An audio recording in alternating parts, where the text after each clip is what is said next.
Okay guys, today we're going to start our lesson off by talking about segment lengths in circles, specifically called tangent and secant lines. So this will be the last lesson that we cover for Unit 7.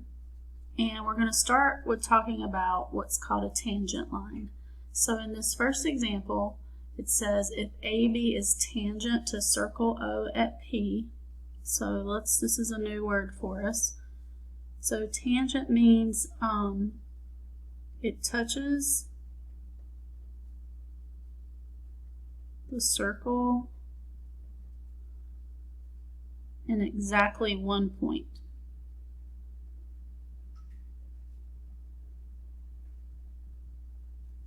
So let's put a line that touches the circle in exactly one point. So if you look here at our example, we have circle O and we have line AB, and it touches the circle in exactly one place at point P. And the notes up here says if it's tangent to circle O at P, then AB, so our line AB, is perpendicular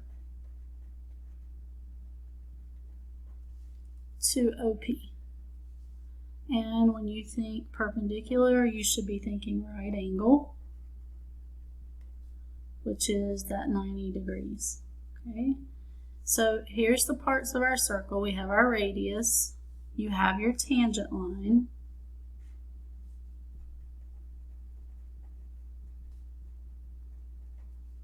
P is our point of tangency,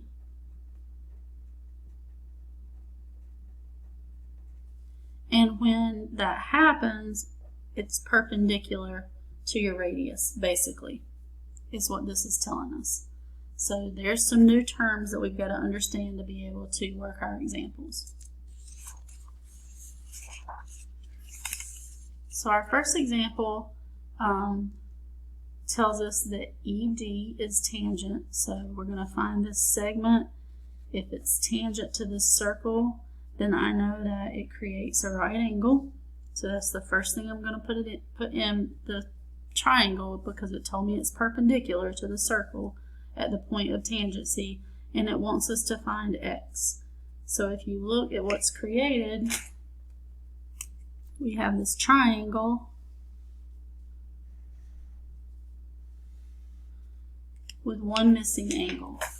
So because I know this is 90 degrees, I can very easily find that third angle by knowing there's 180 degrees in our triangle. So we're going to say 180 minus that 90 minus 38, and that's going to give us 52 degrees for X. Okay, example 2 says find X if AB is tangent to circle K. So AB is tangent, so touches in one place, so I know that's where that right angle's got to come into play. And at this example, we're not working with angles, we're working with the sides. So you've just created a right triangle. Okay, so we have a right triangle, and it's asking us for a missing leg of this triangle. So we're going to use Pythagorean theorem.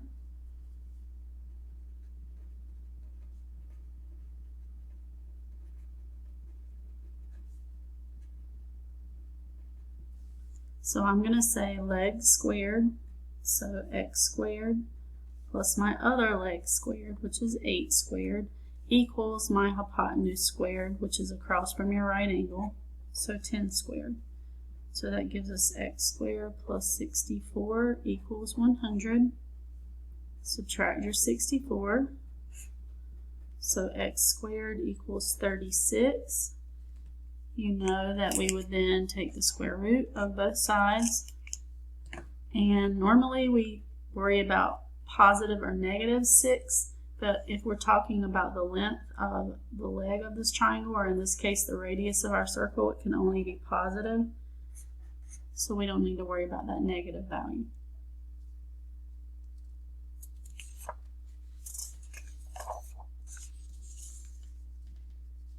that takes us to example 3. So example 3 says, what is the radius of circle C if segment AB is tangent to the circle? So again, I'm going to find segment AB. There's my point of tangency. I'm going to draw in that right angle. And it says, what is the radius of circle C? So there's two different, we have a radius at AC and then also here, but it's going to be easier if we label this part X first, I think, for you to see. I mean, that's very clear as your radius. But if you notice, this 8 is only on the outside of this segment.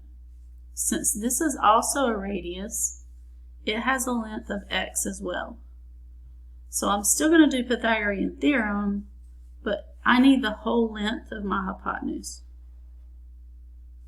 So I'm going to add these two pieces together to get the length of this whole hypotenuse. So that would be X plus 8 for the length of my hypotenuse. So again, we're going to do leg squared plus leg squared equals hypotenuse squared.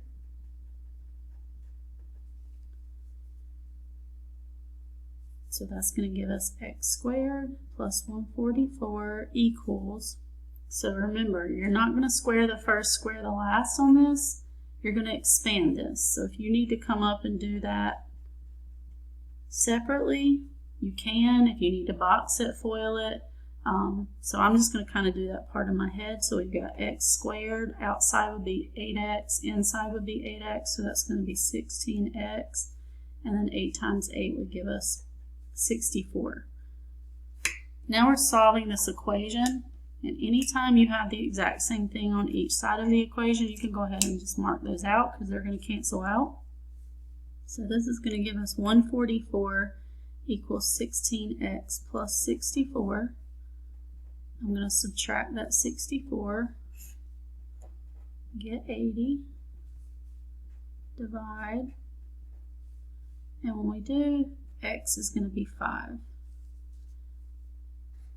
Let's go back and make sure we answered the question. It says, what is the radius? We labeled our radius X, and that's what we found, so we've answered our question.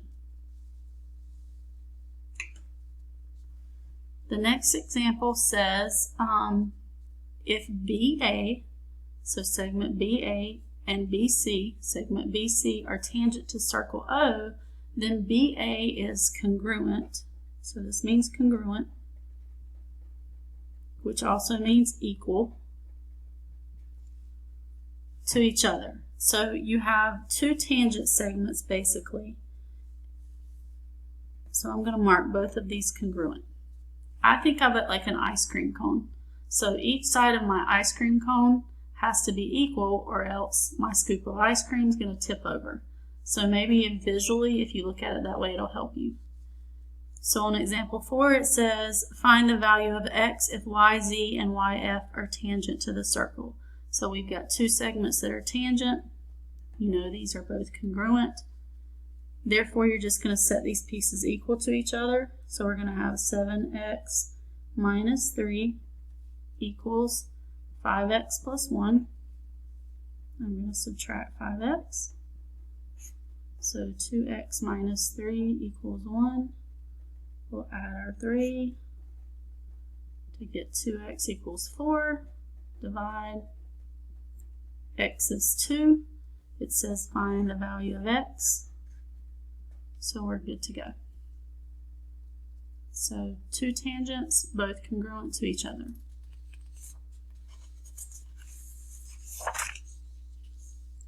The last example with the tangent segment that we're going to work is example 5, and it says, in the figure below, AB and BC are tangent to circle K. So AB and BC, there's my ice cream cone, are tangent to circle K.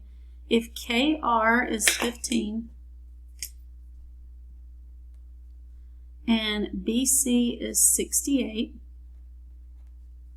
what is the length of KB? So it's asking me for that whole length right there.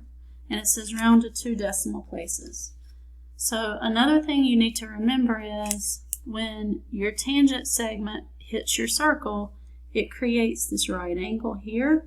Here's a tangent that hits my circle, so it creates that right angle there.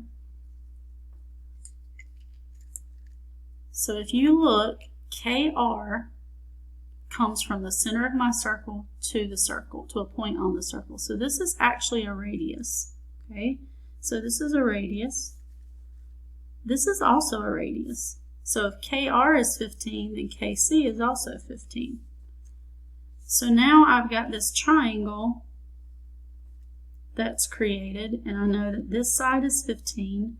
I know that this side is 68. So I'm going to pull this triangle out of the circle. So we've got B and K and C with a right angle here. I know this is 15 and I know this is 68. It's asked me to find the length of KB.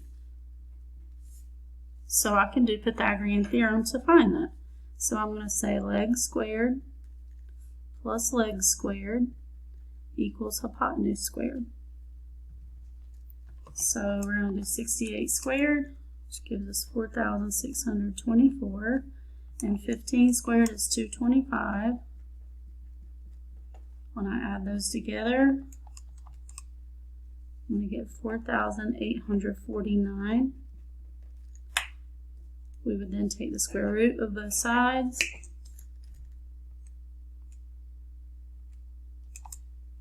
And it told us to round to 2 decimal places.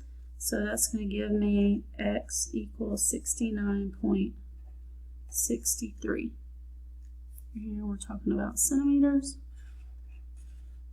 So that will be the length of KB, which is what the question asked for.